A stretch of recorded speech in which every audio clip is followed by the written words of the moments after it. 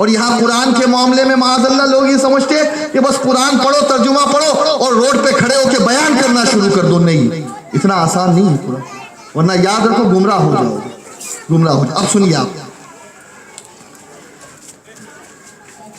امام غزالی رحمت اللہ علیہ کی بات بتا رہا تھا. وہ آیا، آپ نے کہا کون سی آیت سے تو نے یہ مطلب لیا ستاروں کی سیدھی گردش؟ تو اس نے سورہ کہف، سورہ یاسین کی آیت نمبر 40 پڑھی، وَكُلٌّ فِي فَلَكٍ يَسْبَحُونَ، کہ فلک پر یہ جو ستارے ہیں، اس کا مفہوم عرض کر رہا ہوں، یہ اپنے دائرے میں گردش کرتے ہیں. آپ نے کہا اسی سے لیا؟ کہا ہاں. آپ نے کہا اس میں دونوں گردش موجود ہے. غور سے سننا اسٹوڈنٹس، پلیز توجہ یہاں ہو آپ کی. آپ نے کہا کلن فی فلک، کیا اردو آتی ہے نا آپ کو؟ اردو عربی تھوڑی تو پڑھتے ہیں نا. کلن، کاف لام، کلن، فی، فے یا فی، فلک فے لام کاف. آپ نے کہا کلن فی فلک کو الٹا پڑھ، تو جب الٹا اس نے پڑھا تو الٹا بھی کلن فی فلک. آپ نے کہا اسی آیت میں سیدھی گردش بھی ہے، اسی آیت میں الٹی گردش بھی موجود ہے.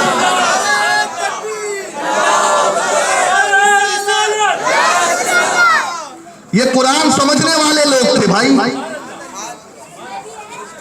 صرف یوں نہیں کہ قرآن کو پڑھ پڑھ کے پھونک مارے، نہیں، یہ وہ لوگ تھے جو قرآن پر عمل کرنے والے، قرآن کو سمجھانے والے لوگ.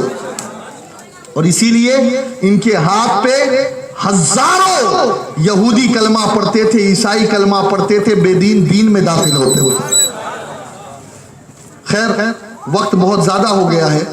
بس اخیر میں آپ سے ایک گزارش کرتا ہوں کہ یہ جو قرآن کے 14 حقوق ہیں، آج اسے اپنے ذہن میں محفوظ کر لیں اور یہاں سے اٹھیں. اور ہر مومن کے لیے قرآن کا حق ادا کرنا ضروری ہے. اور ایک حق میں بھی اگر ہم نے کمی کی تو یاد رکھنا، کل قیامت کے میدان میں ہم ہوں گے، اللہ ہوگا اور قرآن ہوگا، اور قرآن ہم پر مقدمہ دائر کرے گا. مولا اس بندے نے میرے حق کو ادا نہیں کیا. اس وقت ہمارے پاس نہ اس وقت ہم رشوت کھلا سکتے ہیں کسی کو، نہ اس وقت کوئی پارشلٹی چل سکتی ہے، نہ وہاں کوئی تیسرا راستہ یا دوسرا راستہ ہے. خدائے قہار ہے غضب پر، کھلے ہیں بدکاریوں کے دفتر. یہ پوزیشن ہوگی، لہٰذا اس دن سے ڈرو. اور آج عہد کرو سنی دعوت اسلامی کے اس اجتماع میں آنے والوں، انشاءاللہ ہم یہاں سے اس بات کا عہد کر کے اٹھیں گے کہ ہم صرف رٹنے کی طرح، پوپٹ کی طرح، طوطے کی طرح قرآن پڑھیں گے نہیں، بلکہ کوشش یہ کریں گے کہ اب قرآن کا حافظ بھی بنائیں گے اپنے بچے کو، اور قرآن کا عالم بھی بنائیں گے، اور قرآن پر عامل بھی ہوں گے انشاءاللہ، عمل بھی کریں گے انشاءاللہ. کوشش کریں گے نا انشاءاللہ. اب یہ 14 حقوق کیا ہے، اسے اپنے ذہن میں محفوظ کر لیں. امام نووی رحمت اللہ تعالی جنہوں نے مسلم شریف کی شرح کی ہے، اور یہ تقریباً 800-900 سال پرانے بزرگ ہیں. انہوں نے التبیان ایک کتاب لکھی ہے، اس میں انہوں نے لکھا کہ قرآن کے کل 14 حقوق ہے اپنے قاری پر. کتنے حقوق ہے بولیے، زور سے بولیں. ہاں، آج کے بعد اپنی زندگی میں ان 14 چیزوں کو بسا لینا ہے، بسا لینا. نمبر 1، وہ کہتے ہیں کہ قرآن مقدس کے حوالے سے سب سے پہلا حق قرآن کا یہ ہے کہ ہم قرآن کو خالق کا کلام سمجھیں، اور قرآن پر ایسا ایمان رکھے کہ کوئی مخلوق اس کلام کو بنا نہیں سکتی. پہلا حق ہے. عاجز ہے پوری دنیا ایک ہو جائے، قرآن تو قرآن ہے، قرآن کی ایک آیت بھی نہیں بنا سکتے. اور یہی چیلنج قرآن نے 1400 سال پہلے بھی کیا تھا اور قیامت تک کے سارے لوگوں کے لیے ہے. جو قرآن کا انکار کرے ایک آیت نہیں بنا سکتے. کیوں؟ کیونکہ یہ کلام اللہ کا کلام ہے. پہلا حق کیا ہے کہ ہم یہ عقیدہ رکھتے کہ یہ کلام خالق کا کلام ہے اور مخلوق ایسا کلام بنانے سے عاجز ہے. بولیے، مخلوق ایسا کلام بنانے سے عاجز ہے. نمبر 2 فرماتے ہیں کہ اس طریقے سے ایمان بھی، اس طریقے سے اس پر ایمان لائے. نمبر 2 ہم کہتے ہیں نا آمنت باللہ و کتبہ، تو کتاب کو ماننے کا مطلب یہ کہ اس بات کو پختہ ماننا نہیں. This is word of God, this is word of almighty اللہ. یہ کسی انسان کا کلام ہے ہی. ٹھیک ہے نا؟ یقین رکھیں گے اس پر، اور جس دن آپ یقین رکھیں گے نا تو پھر دوسرا حق جو ہے وہ خود بخود ادا ہوگا. دوسرا حق کیا ہے؟ وہ تعظیم، اس کی تعظیم کرنا، کبھی اس کی بے ادبی نہ کرنا، کبھی اس کو چومنا، سر پہ رکھنا، آنکھوں سے لگانا، دل سے لگانا، ہے نا؟ ہمیشہ اس کی تعظیم کرنا، اسے اوپر جگہ پر رکھنا، ہر کتاب سے ٹاپ پر اسے رکھنا، کبھی بے وضو اسے نہ چھونا، کبھی بے غسل اسے نہ چھونا، رسپیکٹ کرنا جتنا کر سکو. ارے وہ حضرت بشر حافی تھی جنہوں نے صرف بسم اللہ الرحمن الرحیم کی تعظیم کی تھی. شراب کے عالم میں اللہ نے انہیں اپنا ولی بنا لیا. یقیناً جو پورے 6666 آیتوں کی تعظیم کرے گا اللہ اسے بھی عظیم مقام عطا کرے گا. نمبر 3 امام نووی بیان کرتے ہیں کہ اس کا تیسرا حق یہ ہے کہ صرف تعظیم کرنے کا یہ مطلب نہیں کہ اسے چومتے رہو یا اوپر رکھو، نہیں، بلکہ اس کا تیسرا حق یہ ہے تلاوت ہو، اس کی کثرت سے تلاوت کرو. رمضان ہو یا غیر رمضان، میت ہو یا نہ ہو، لیکن قرآن پڑھنا ہے، پڑھنا ہے، پڑھنا ہے. صبح ہاتھوں میں قرآن ہو، شام ہاتھوں میں قرآن ہو، زبان پہ چلتے پھرتے قرآن کی آیتیں ہو. اور آقا نے فرمایا نا، جس طریقے سے لوہے کو زنگ لگتا ہے نا، دل کو بھی زنگ لگتا ہے، دل کو بھی زنگ لگتا ہے. صحابہ نے عرض کہ حضور لوہے کے زنگ کو دور کرنے کا طریقہ ہمیں معلوم ہے، دل کے زنگ کو کیسے دور کرے؟ تو آقا نے فرمایا موت کو یاد کرو اور قرآن کی تلاوت کرو، قرآن کی تلاوت کرو، اس سے دلوں کا زنگ دور ہو جاتا ہے. تو کریں گے تلاوت انشاءاللہ. اب ہو سکتا ہے کئی ایسے لوگ ہیں، کئی ایسے بوڑھے ہیں جو کہیں گے یار مولانا بچپن میں پڑھے تھے ہم نے اور اب تو بھول گئے ہیں، اب کیا کریں؟ تو سنو، اب بھی اگر آپ قرآن سے محبت کرو گے، اللہ فرماتا ہے قرآن میں وَيَسَّرْنَا الْقُرْآنَ لِلذِّكْرِ، اللہ نے قرآن کو سیکھنے کے لیے آسان کر دیا. آپ کوشش کرو، اللہ خود بخود اس قرآن کا علم آپ کے دل میں ڈال دے گا. یہ اللہ کا وعدہ ہے، قرآن کا وعدہ ہے. اور الحمدللہ میں نے تو 60 اور 70 سال کے بزرگوں کو دیکھا ہے. بچپن میں وہ نہیں پڑھے تھے، جوانی میں نہیں پڑھے تھے، لیکن جب 60 سال کی عمر میں پہنچ گئے نا، اور اس وقت بھی جب مسجد کے مؤذن کے پاس روزانہ وقت دینے لگے تو الحمدللہ وہ بھی قرآن پڑھنا سیکھ گئے.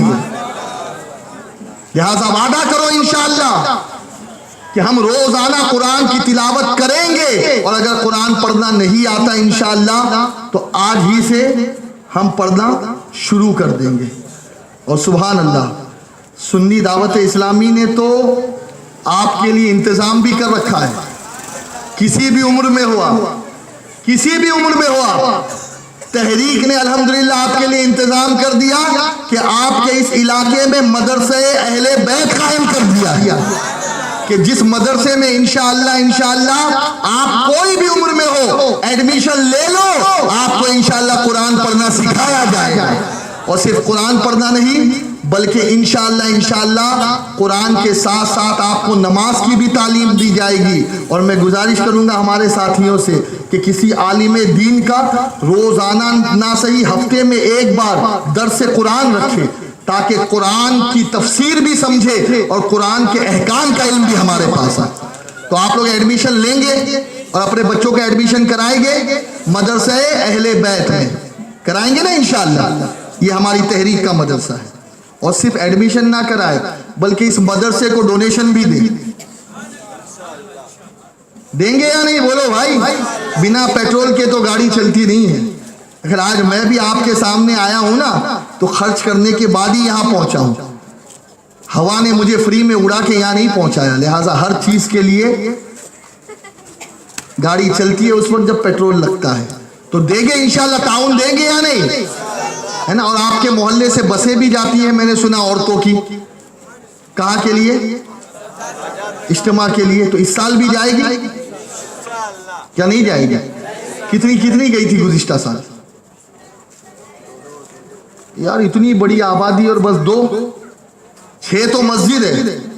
اگر ہر مسجد کی ایک بس آپ سمجھیں گے تو میں یہ سمجھتا ہوں کہ 6 مسجد کی 6 بسیں لگ جانی چاہیے کم از کم. تو اس سال وہ بسیں بھی بڑھنی چاہیے.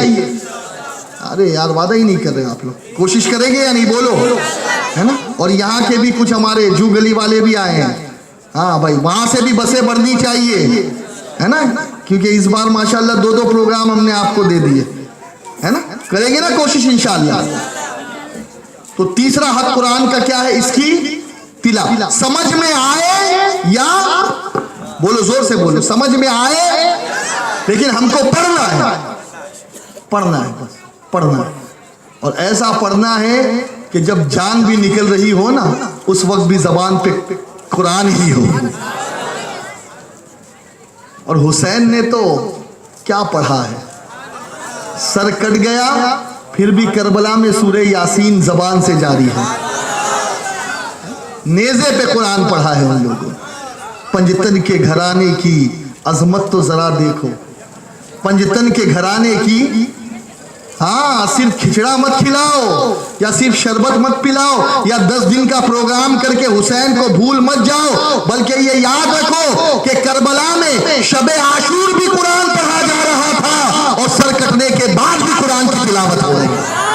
اگر سچے حسینی ہیں تو قرآن کی تلاوت کرتے رہیں گے. یہ تیسرا حق ہے. چوتھا حق یہ ہے کہ جو بھی قرآن کے خلاف بولے, جو بھی قرآن میں تحریف کرنے کی کوشش کرے, بگاڑ پیدا کرنے کی کوشش کرے, جو بھی قرآن کے خلاف زبان کھولے, اس کا جواب دینا یہ مسلمان کا حق ہے. یہ بھی ہمارا کام ہے. کہیں قرآن پہ انگلی اٹھے, کہیں قرآن کو جلایا جائے, کہیں قرآن کو معاذ اللہ رب العالمین اس کی بے حرمتی کی جائے, تو یاد رکھیں مسلمان برداشت نہیں کریں گے. یہ ہمارا کلام اللہ کا کلام ہے جو اللہ نے ہمارے لیے نازل کیا.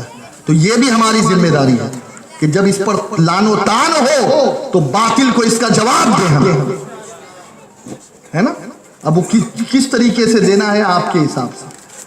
بات کا جواب بات سے, اور آپ سمجھدار ہیں, لیکن قرآن کی بے حرمتی ہم برداشت نہیں کریں گے. نمبر 5, قرآن کا یہ حق ہے کہ ہم اس کتاب کی تصدیق کریں کہ یہ خالق کی کتاب ہے.